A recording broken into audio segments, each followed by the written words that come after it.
Na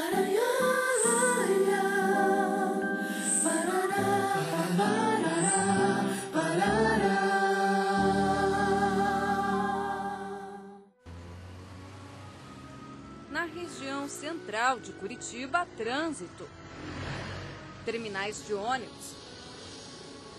Muita gente passa apressada. Mas em meio a tudo isso, as árvores e o som da água correndo chamam atenção. Esta é a Praça Carlos Gomes. Foi criada em 1925, em uma época em que Curitiba era ainda uma cidade pequena. Dona Liamir estava presente no dia da inauguração da praça.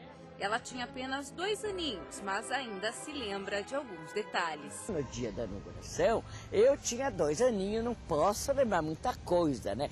Mas me levavam lá tudo, porque eu sempre fui muito espiritadinha desde pequena. E aí eu vim com minha avó toda chique e coisa, fizeram uma festa muito bonita aqui, com banda de música e tudo. O terreno onde hoje está localizada a Praça Carlos Gomes era da família de Dona Liamir. A prefeitura desapropriou as terras do bisavô dela para construir a praça. A única coisa que ele tinha dele era esse chão aqui, com que ele cria, com todo o carinho que ele tinha por isso, com a mulher e os filhos, agora simplesmente desapropriam dele, dão um terreno lá na Vila Guaíra que ele nunca foi ver e um dinheirinho na mão para mudar a casa daqui para lá. Claro. Não dava para fazer nada. Em consequência disso, ele foi definhando, ficou com aquele mal de, sabe como é? De tristeza, de solidão, coisa, e acabou morrendo. Depois a gente acha positivo, em vez de ser só meu avô desfrutando isso, os netos e bisnetos, o povo inteiro desfruta. Uma localização dessa muito boa. No centro da praça, um busto em homenagem a Carlos Gomes, feito pelo escultor João Turim. O homem que empresta o nome à Praça Curitibana é conhecido como um grande acontecimento da música clássica brasileira. Antônio Carlos Gomes nasceu em Campinas, no ano de 1836. Como o pai era músico, começou a estudar cedo. Logo cedo ele começou seus estudos musicais, porque foi incentivado pelo pai dele, que o pai dele era já diretor de uma banda. E ele é um dos filhos, um de 25 filhos desse pai músico. Então ele teve já um acesso realmente à música já desde muito jovem, né? E, na minha opinião, um dos maiores compositores que já existiram no Brasil no século XIX. Ainda jovem, deixou Campinas para estudar em São Paulo e logo depois foi para o Rio de Janeiro. Lá ele conheceu o imperador Dom Pedro II. Depois de 2 óperas que ele fez aqui, que foi Joana de Flandres, se não me engano, e a outra ópera foi Castelo da Noite, que foram 2 óperas importantes do início da carreira dele, o imperador resolveu pagar uma bolsa de estudos para ele estudar em Milão, porque até então ele tinha se formado aqui no Rio de Janeiro, né, como músico, mas ele ainda não tinha consagrado a sua carreira realmente como ele gostaria. Foi em Milão, na Itália, que Carlos Gomes conquistou o título de maestro-compositor.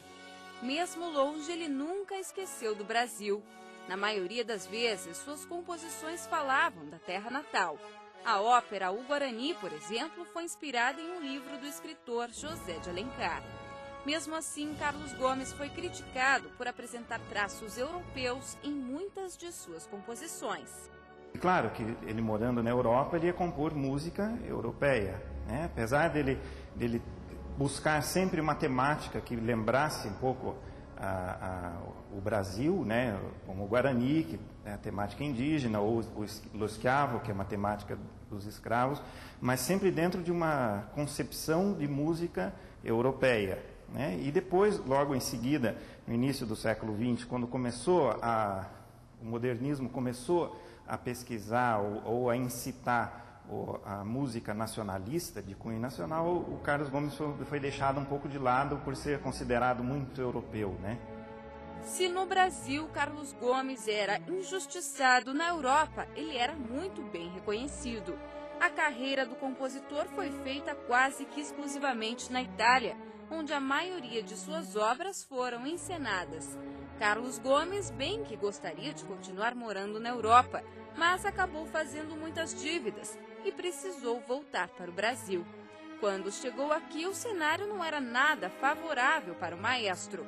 O Império havia caído. Estava instalada a República Brasileira. Ele nunca foi um republicano, ele sempre foi fiel ao amigo que era Dom Pedro II. E isso foi uma das, assim, ele já era assim da velha geração, vamos dizer assim. Então ele morreu pobre, morreu esquecido, mesmo porque as obras dele, a grande maioria são grandes obras, são grandes óperas que exigem grandes orquestras, exigem coral. Então não se tinha essa estrutura no Brasil. Então ele ficou meio esquecido, morreu pobre, doente, morreu de câncer, morreu esquecido mesmo, lá no interior do Amazonas, né? Nós não nos esquecemos de Carlos Gomes. A praça no centro de Curitiba mantém viva a memória do primeiro compositor do país que levou a arte brasileira para o exterior.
Para